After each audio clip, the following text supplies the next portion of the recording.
Students, smart commerce study Bangla YouTube চ্যানেলে class নম্বর 13-এ তোমাদের সকলকে স্বাগত জানাই। তোমাদের সঙ্গে এই ক্লাসে আমি অরিজিৎ তোমাদের ক্লাস 11-এর অ্যাকাউন্টেন্সির একটা খুব গুরুত্বপূর্ণ টপিক নিয়ে এই ক্লাসে ডিসকাস করতে চলেছি। সেটা হচ্ছে পারচেজ ডে বুক কলমা। তো আরেকটা কথা বলে রাখি তোমাদেরকে, সেটা হচ্ছে ইতিমধ্যে আমার পারচেজ ডে বুকের পারচেজার সিস্টেমটা তোমাদের সঙ্গে ডিসকাস করা হয়ে গেছে। তোমরা যারা যারা আমার এর আগের ভিডিওটি দেখোনি, আমি অবশ্যই বলবো তোমরা সেই ভিডিওটি দেখে নাও। আর আজকের এই ভিডিওটিতে আমি পারচেজ ডে বুকটা কিভাবে তোমরা কলমার সিস্টেমে করবে সেটাই আজকে তোমাদের সঙ্গে ডিসকাস করব। এবার পারচেজ ডে বুক শুরু করার আগে আমি তোমাদের তিনটে বিষয় সবসময় মনে রাখতে বলবো।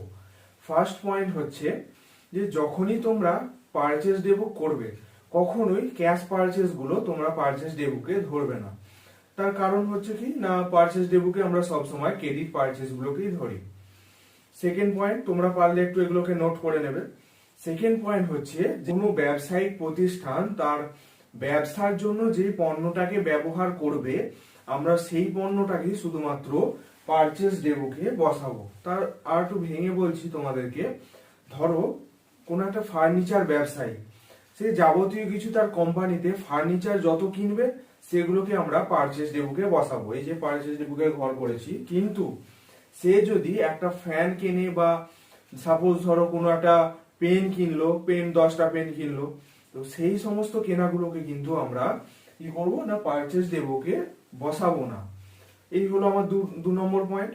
এবার 3 নম্বর পয়েন্টে হচ্ছে তোমরা যখন পরীক্ষায় অঙ্ক করতে বসবে তখন তোমরা ফার্স্টে তোমরা হেডিংটা দেখে নেবে যে prepare a purchase day book of columnar বা পারচেজার, এরকম যদি লেখা থাকে তাহলে তো কোনো ব্যাপার নেই। যদি লেখা থাকে যে পারচেজ ডে বুকটা কলমার সিস্টেমে করতে হবে তখন তোমরা কলমারে করে নেবে। আর যদি এইরকম দেখো যে পারচেজার বা কলমার কোনো সিস্টেমে কিছু বলা নেই, সাপোজ বলা আছে যে প্রিপেয়ার এ পারচেজ ডে বুক দিয়ে কোম্পানির নাম দিয়ে বলা আছে, মানে সেটা আমরা পারচেজারে করব না কলমার সিস্টেমে করব সেসব কিছু বলা নেই, তখন তোমরা কি করবে, তখন তোমরা সেটাকে পারচেজার সিস্টেমে ফেলবে। মানে এর আগের ভিডিওটিতে আমি যেটা ডিসকাস করেছিলাম। আশা করছি জিনিসটা বুঝতে পারলে। এবার আমি টপিকে ঢুকবো। তো আমি বললাম যে আজকে আমি পারচেজ ডে বুকটা কিভাবে তোমরা কলমারে করো সেটা বলবো। তো পারচেজ ডে বুক কলমার করতে গেলে তোমাদের পারচেজারের যে সিস্টেমটা শিখেছিলে তার থেকে কিন্তু আলাদা হবে।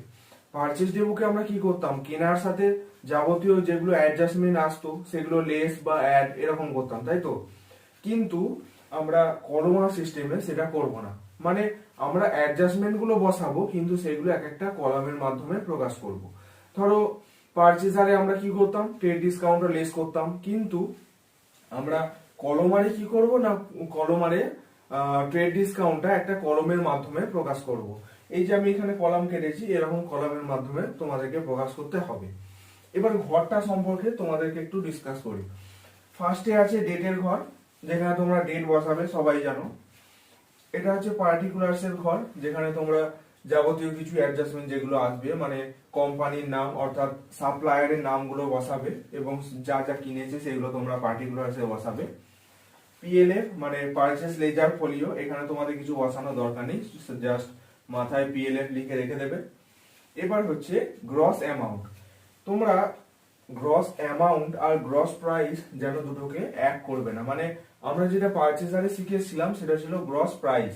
সেটা কি হতো না, আমরা যখন নিট প্রাইস থেকে এক্সাইজ ডিউটি যোগ করতাম সেটা গ্রস প্রাইস আসতো, কিন্তু কলমার সিস্টেমে সেটা কিন্তু আলাদা। কলমার সিস্টেমে আছে কি গ্রস অ্যামাউন্ট, অর্থাৎ তোমরা পারচেজারে সেই লিস্ট প্রাইসটা বার করতে, মানে আমরা সাপ্লায়ারের থেকে কি কি কিনতাম সেটা বার করতে।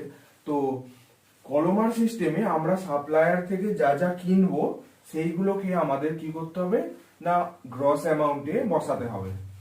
এবার কতগুলো দেখো ফাঁকা কলাম করেছি, এই কলামগুলো আমি পরে আসছি। এবার হচ্ছে নিট অ্যামাউন্ট, তোমরা পারচেজার করতে গিয়ে নিট প্রাইস পেয়েছো, কিন্তু এই নিট প্রাইস আর নিট অ্যামাউন্ট কিন্তু দুটো আলাদা।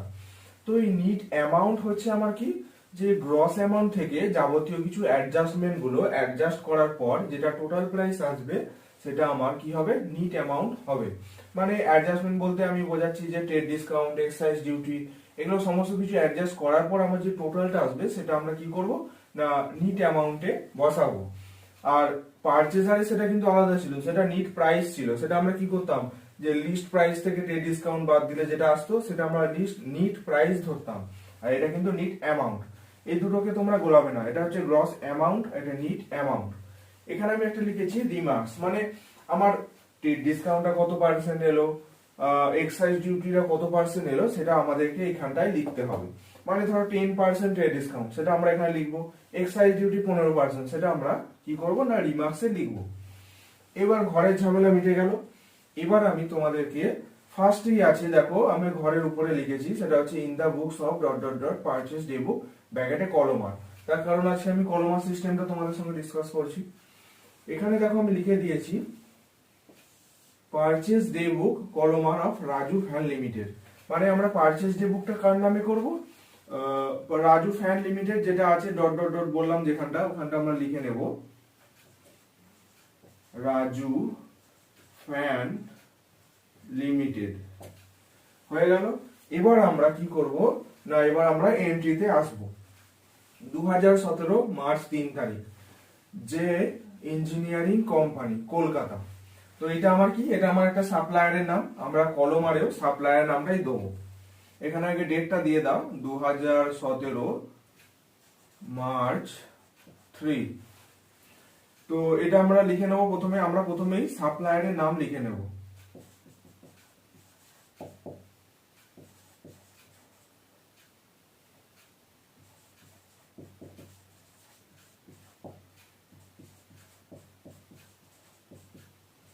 জয় ইঞ্জিনিয়ারিং কোম্পানি কলকাতা। এবার লিস্ট প্রাইস দেখো একটা দেয়া আছে, সেটা হচ্ছে 100 ceiling fans at the rate 250 each. মানে আমার 100টা সিলিং ফ্যান কেনা হয়েছে, তার প্রত্যেকের দাম কত, 250 টাকা করে। তো আমরা এখানে কি করতাম, লিস্ট প্রাইস বার করার নিয়মটা কিন্তু একই হবে, আমরা পারচেজারের লিস্ট প্রাইস যেভাবে বার করতাম সেরকমই হবে। Fans 100 fans at the rate rupees 250 টাকা। তো এবার 100টা ফ্যানের দাম যদি 250 টাকা হয়, তো প্রত্যেকটা মানে টোটাল করে আমার লিস্ট প্রাইসটা কত আসছে, 100 ইন্টু 250। তো 100 ইন্টু 250 করে আমার আসছে 25,000।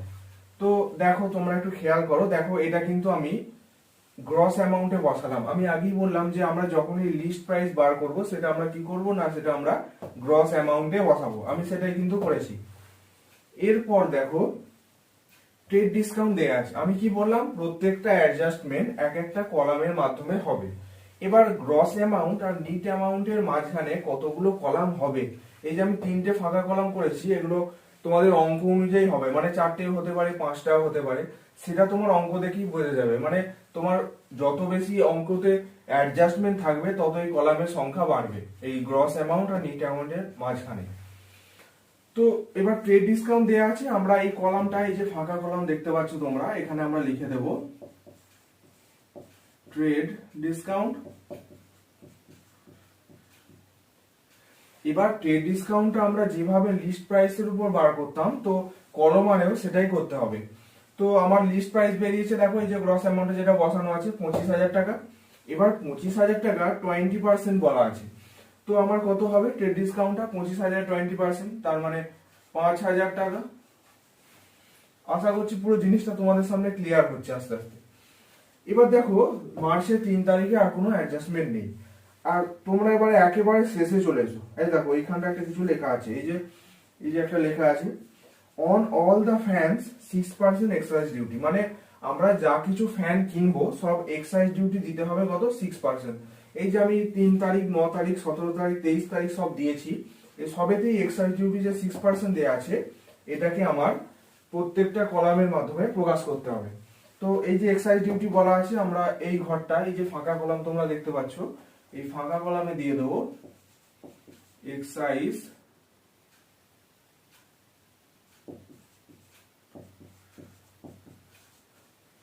তো একটা কলাম হয়ে গেল আমার এক্সাইজ ডিউটির। এরপর বলা আছে দেখো in case of manufacturers from Mumbai A local tax 3 টাকা পার ফ্যান। মানে আমার পাইকারিরা যারা যারা আমাদের মুম্বাই থেকে থাকবে, তাদেরকে আমাদের একটা কি লোকাল ট্যাক্স দিতে হবে। তো আমরা এই ঘরটাই করে দিলাম, এই যে আরেকটা ফাঁকা কলাম আছে, এখানে আমরা লিখে দিলাম লোকাল ট্যাক্স। এবার তোমরা একটু খেয়াল করো, দেখো লোকাল ট্যাক্স আমার কখন হবে, যখন আমাদের পাইকারটা মুম্বাই থেকে হবে, কিন্তু এই পাইকারটা কোত্থেকে আসছে, এটা কলকাতা, জয় ইঞ্জিনিয়ারিং কোম্পানি কলকাতা। তো এক্ষেত্রে লোকাল ট্যাক্সটা কিছু হবে না। যখনই আমার পাইকারটা মুম্বাই থেকে হবে তখনই আমাদের লোকাল ট্যাক্সটা চাপবে। এই যে কত পার্সেন্ট বলা আছে, এই যে 3 টাকা করে পার ফ্যান বলা আছে, তখন কিন্তু বসবে। আর এবার এক্সাইজ ডিউটিতে আমি আসছি। এক্সাইজ ডিউটি আমি আগেই বললাম যেটা 6% হবে। তো এক্সাইজ ডিউটি 6% মানে সেটা কার উপর বার করতে হবে, অবশ্যই সেটা আমার গ্রস অ্যামাউন্টের উপর বার করতে হবে। তো গ্রস অ্যামাউন্ট আমার কত আসবে, 25,000-এর 6% করে আসছে 1500 টাকা। মানে তোমরা যে সিস্টেমটা পারচেজারে শিখে এসছো সেটাই হচ্ছে, সেখানেও কিন্তু এক্সাইজ ডিউটিটা লিস্ট প্রাইসের উপরই বার করতো। আমি আগে বললাম কি লিস্ট প্রাইসটা আমার গ্রস অ্যামাউন্ট, দেখো 25,000-এর উপরে কিন্তু এক্সাইজ ডিউটিটা বের করলাম। তো আমার সমস্ত কিছু অ্যাডজাস্টমেন্ট বসানো হয়ে গেছে। এবার আমার টোটাল প্রাইস বার করব, তার মানে হচ্ছে কি আমরা নিট অ্যামাউন্টটা বার করব। নিট অ্যামাউন্ট বার করার সূত্র কি, gross amount minus state discount, তোমরা একটু নোট ডাউন করে নাও। Gross amount minus state discount plus excise duty plus এই যে লোকাল ট্যাক্স আছে এটা প্লাস করতে হবে। তো 25,000 থেকে 5,000 বাদ দিলাম, 20,000। এবার 20,000 থেকে এক্সাইজ ডিউটি 1500 যে আছে এটা আমরা কি করব, যোগ করব। ট্যাক্স গুলো সবসময় যোগ করব আর ট্রেড ডিসকাউন্টটা লেস করব, যেটা হয় আর কি। তো আমার সমস্ত কিছু অ্যাডজাস্ট করার পর আমার আসছে নিট অ্যামাউন্ট, অর্থাৎ টোটাল অ্যামাউন্ট আমার যেটা সেটা হচ্ছে 21,500। এবার আমার এই যে রিমার্কসের ঘরটা করা আছে, এখানে আমরা কি করব না, ট্রেড ডিসকাউন্টটা 20% এই যে অঙ্কটা হয়েছে, তো আমরা এখানে লিখে দেব 20% ট্রেড ডিসকাউন্ট, মানে টিডি দিয়ে দেবে তোমরা। আর এই যে এক্সাইজ ডিউটি আমার 6% হলো, এটা আমরা লিখে নেব 6% কি এক্সাইজ ডিউটি, তার মানে ইডি দিয়ে দিচ্ছি আমি। ফার্স্ট সাপ্লায়ারের আমার যা কিছু ছিল সমস্ত কিছু এখানে আমার শেষ হলো। এবার সেকেন্ড সাপ্লায়ারের কাছে আমরা যাব, সেটা হচ্ছে মার্চ 9 তারিখ। আমি আগেও বললাম যে পারচেজ ডে বুকটা, আগের ভিডিওতে আমি বলেছি যে পারচেজ ডে বুক একটা দৈনন্দিন বই, সেই জন্যই দেখো মানে দৈনন্দিন বই বলতে প্রায়ই ঘটে। তো মার্চ 3 তারিখে হয়েছে, আবার 9 তারিখই আবার পারচেজ করা হয়েছে।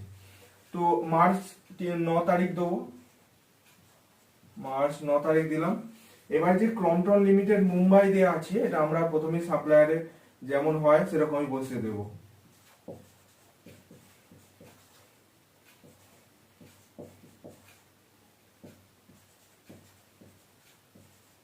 মুম্বাই দিয়ে দিলাম।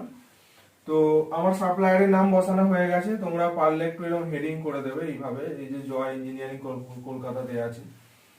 এরপর বলা আছে যে 50টা table fan at the rate কত, 200 টাকা করে। আমরা কি করব, 50টা ফ্যান লিখব এট দ্য রেট রুপিস 200 টাকা। যেমন এর আগের অঙ্কটা আমার হলো 50টা ফ্যানের এক একটার দাম কত, 200 টাকা করে। তো 50টা ফ্যানের দাম কত হচ্ছে, 50 × 200 ইকুয়ালস টু 10,000। এবার আমার ট্রেড ডিসকাউন্ট আছে কি দেখতে হবে, এখানেও দেখো বলা আছে 20% ট্রেড ডিসকাউন্ট। তো আমার গ্রস অ্যামাউন্ট যেটা এসছে 10,000, 10,000-এর উপরে স্বাভাবিকভাবেই হবে। তো 10,000-এর 20% করে আমার আসছে 2,000 টাকা। এরপর আমার এক্সাইজ ডিউটি আছে, এক্সাইজ ডিউটি আগেই বললাম যে প্রত্যেকটা সাপ্লায়ারের জন্য এক্সাইজ ডিউটি 6% করে দেয়া হবে। তো এবার 10,000-এর 6% ইকুয়ালস টু 600 টাকা। এবার লোকাল ট্যাক্সটা এবার খেয়াল করতে হবে। আমি আগেও বললাম কি যে লোকাল ট্যাক্সটা যারা যে সমস্ত সাপ্লায়াররা মুম্বাই থেকে হবে তাদেরকে লোকাল ট্যাক্স দেয়া হবে। সেটার কি নিয়ম আছে না, 3 টাকা করে পার ভ্যান। দেখো আমার ক্রম্পটন লিমিটেডটা কিন্তু মুম্বাই থেকে, তার মানে এটা লোকাল ট্যাক্স দিতে হবে। তো আমার 50টা ফ্যান রয়েছে, প্রত্যেকটা 3 টাকা, তার মানে আমার লোকাল ট্যাক্সটা 150 টাকা আসছে। হয়ে গেল সমস্ত অ্যাডজাস্টমেন্ট যা যা ছিল আমার এই সাপ্লায়ারে। এবার আমরা কি করব, যে যেমন এর আগের অঙ্কটা আমরা নিট অ্যামাউন্ট বার করলাম সেইভাবেই এটাও করব। তো গ্রস অ্যামাউন্ট থেকে এবার ট্রেড ডিসকাউন্ট বাদ দিলাম, 10,000 মাইনাস 2,000 ইকুয়ালস টু 8,000। এবার 8,000 থেকে 600 আমি যোগ করলাম এক্সাইজ ডিউটি, তো 600 যোগ করে হচ্ছে 8,600 টাকা। এবার ট্যাক্স আবার লোকাল ট্যাক্স দিয়েছে, তো 8,600 আর 150 ইকুয়ালস টু 8,750 টাকা। ট্যাক্স যখনই দেবে অ্যাড হবে আমার গ্রস অ্যামাউন্টের সাথে, আর ট্রেড ডিসকাউন্ট লেস হবে। এটা তোমরা পারচেজারেও করেছিলে। তো সমস্ত ঝামেলা মিটে গেল, নিট অ্যামাউন্ট আমার বেরিয়ে গেছে। এবার আমাকে রিমার্কসে বসাতে হবে, মানে আমরা কি কি অ্যাডজাস্টমেন্ট করলাম। তো এখানে 20% ট্রেড ডিসকাউন্ট দেওয়া আছে, আমরা এখানে 20% টিডি দিয়ে দিলাম, আর এক্সাইজ ডিউটি 6%, যেমন এর আগেরটাই হলো 6% ইডি, আর এই যে আমার লোকাল ট্যাক্সটা দিলাম এটাও দিতে হবে, লোকাল ট্যাক্স @ কত 3 টাকা পার ফ্যান। এবার আমার মার্চ 9 শেষ হয়ে গেল। এবার আবার একটা পাইকারি মানে সাপ্লায়ার আছে আমার কত তারিখে, মার্চের 17 তারিখে। তো আমরা ডেট দিলাম মার্চের 17 তারিখ। তো এটা কি আছে, ক্যাসেলস লিমিটেড, এটাও মুম্বাইয়ের। তো আমরা প্রথমে সাপ্লায়ারের নাম লিখে দেবো,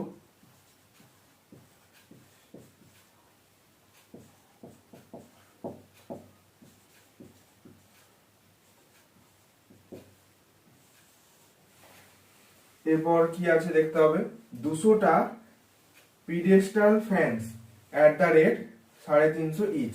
তো আমার এক একটা ফ্যানের দাম 350, তার মানে আমার টোটাল ফ্যান 200 ইন্টু 350। তো 200 ফ্যানস @ কত বলা আছে, এই যে 350 টাকা। তো এবার 200টা ফ্যানের দাম কত হচ্ছে, 350 ইন্টু 200 ইকুয়ালস টু 70,000 টাকা। এবার ট্রেড ডিসকাউন্ট বলা আছে 25%। তো আমরা ট্রেড ডিসকাউন্টটা গ্রস অ্যামাউন্টের উপর বার করব। তো গ্রস অ্যামাউন্টে 25% করে আমার আসছে 17,500 টাকা। ওকে, এবার আমার এক্সাইজ ডিউটি 6%, তার কারণ প্রত্যেকটা সাপ্লায়ারকেই আমার 6% করে দিতে হবে এক্সাইজ ডিউটি। তো 6% করে আসছে, এই যে 70,000 6% আসছে 4,200 টাকা। এবার লোকাল ট্যাক্স বলা আছে যে মুম্বাই যদি সাপ্লায়ার হয় তাহলে লোকাল ট্যাক্স দিতে হবে, প্রত্যেকটা ফ্যানের দাম 10 টাকা। তো 200টা ফ্যান আমার আছে, তো 3 টাকা করে হচ্ছে 200 into 3 equals to 600। Local tax আমার 600 এসছে। এবার আমরা নিট অ্যামাউন্ট বার করবো, অর্থাৎ টোটাল অ্যামাউন্টটা।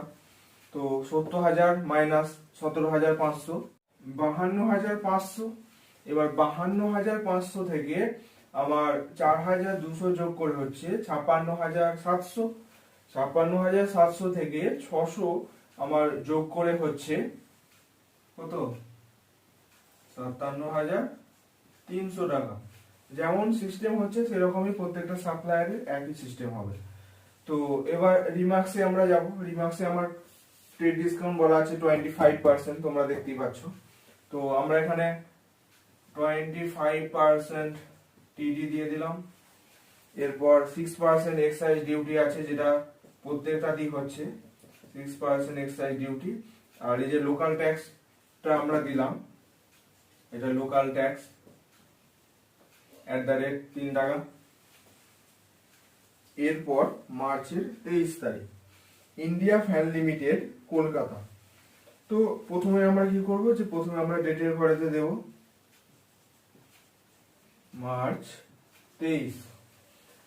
এই যে আমি লিখেছি ইন্ডিয়া ফ্যান লিমিটেড কলকাতা, প্রথমে এটাকে সাপ্লায়ার যেমন হয় সেরকমই হবে, ইন্ডিয়া ফ্যান লিমিটেড কলকাতা।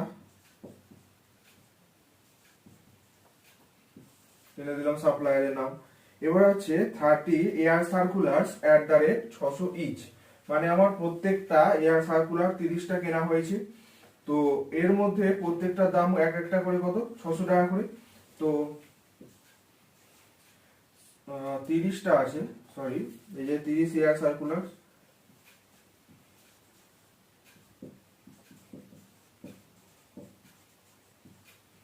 @ কত, 600 টাকা ইচ। তো এবার 30টা দাম তাহলে কত হচ্ছে এয়ার সার্কুলার্সে 300 ইন্টু 600 ইকুয়ালস টু 18,000। এবার তোমরা একটু দেখো এখানে টেট ডিসকাউন্ট বলা আছে 15%, এই যে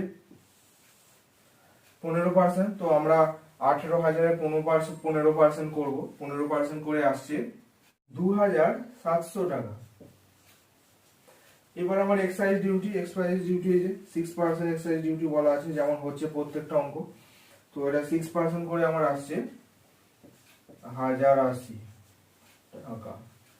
এবার কলকাতার যে এই যে দেয়া আছে কলকাতা, আমার কিন্তু লোকাল ট্যাক্সটা চাপবে না, তার কারণ লোকাল ট্যাক্সটা মুম্বাই সাপ্লায়ারদের দেবে, তো ওই ক্ষেত্রে আমার চাপবে না। যেমন এই দুটো ক্ষেত্রে মুম্বাই ছিল বলে আমরা লোকাল ট্যাক্স দিয়েছিলাম, তো এটা যেহেতু কলকাতা, তো সাপ্লায়ার যেহেতু কলকাতা, এখানে কিছু বসবে না। এবার আমার সমস্ত অ্যাডজাস্টমেন্ট যা যা ছিল সমস্ত কিছু আমার বসানো হয়ে গেছে। এবার আমরা কি করব, নিট অ্যামাউন্ট বার করব। নিট অ্যামাউন্ট কত হবে তাহলে 18,000 minus 2700 trade discount plus 10,080 equals to 7,200 টাকা। তো এবার একই জিনিস যেমন এটা হতো, এখানে ট্রেড ডিসকাউন্ট কত বলা আছে 15%, তো আমরা এখানে দিলাম 15% টিডি, আর এক্সাইজ ডিউটি 6% প্রত্যেকটা দিক হয়েছে এক্সাইজ ডিউটি। এখানে কিন্তু আমরা লোকাল ট্যাক্স বসাবো না, তার কারণ আমরা এখানে লোকাল ট্যাক্স কিন্তু এন্ট্রি করিনি। তো সমস্ত কিছু আমার সাপ্লায়ারের অ্যাডজাস্টমেন্ট হয়ে গেছে। এবার আমরা কি করব, যে লোকাল ট্যাক্স থেকে 2 ঘর আগে সমস্ত কিছু এগুলোকে যোগ করব। আর একটা কথা তোমাদেরকে বলে রাখি, এই অঙ্কটাতেই ধরো এটা কি ফ্যানের বিজনেস করছে, এই যে রাজু ফ্যান লিমিটেড, এখানে যদি রাজু ফ্যান লিমিটেড একটা ফার্নিচার পারচেজ করতো তাহলে সেটা কিন্তু আমরা পারচেজ ডেবুকে ধরতাম না, সেটাকে আমাদের ধরতে হবে সেটা অফিস ইউজের জন্য খরচ করা হয়েছে, সেটা কিন্তু আমরা পারচেজ ডেবুকে কখনোই ধরবো না। এটা তোমরা একটু মনে রাখবে, তোমাদের এরকম পরীক্ষার সময় অ্যাডজাস্টমেন্ট দিতেই পারে। তো এবার আমার যে এক্সাইজ ডিউটি এগুলো সমস্ত কিছু আমার কি করতে হবে না যোগ করতে হবে। তো 1500, 600, 4,200, 1,080 এগুলো আমার যোগ করে আসছে 7,830 টাকা। আর আমার লোকাল ট্যাক্স এই যে 150, 600 এগুলো আমার যোগ করে আসছে 750। এবার আমার নিট অ্যামাউন্ট যেটা বেরিয়েছে এটাকে আমার যোগ করতে হবে, সেটা হচ্ছে 21,500, 8,750, 57,300 আর হচ্ছে 7,200। এই সমস্ত কিছু নিট অ্যামাউন্ট আমার যোগ করে আসছে 1,11,130 টাকা। হয়ে গেল। এবার আমরা কি করে দেবো, PLF 10, PLF 15, PLF 20। এই PLF যেগুলো বসালে এগুলো যে কোনো তোমরা বসালেই হবে। তোমার সমস্ত কিছু সাপ্লাই করার পর এইটুকু জিনিস তোমাদেরকে অবশ্যই করতে হবে। তো পার্সেন্স ডে বুকের কলমারে যে সিস্টেমটা তোমাদের সঙ্গে আমার ডিসকাস করার ছিল সেটা এখানেই শেষ হলো। এই ভিডিওটা সম্পর্কে তোমাদের যদি কোনো ডাউট থাকে অবশ্যই আমাকে কমেন্ট বক্সে জানিও, আমি অবশ্যই তার উত্তর দেওয়ার চেষ্টা করব। আর ভিডিওটি যদি তোমাদের সত্যি কিছু উপকারে আসে অবশ্যই লাইক, কমেন্ট এবং শেয়ার করবে, আর সাবস্ক্রাইব অবশ্যই করবে।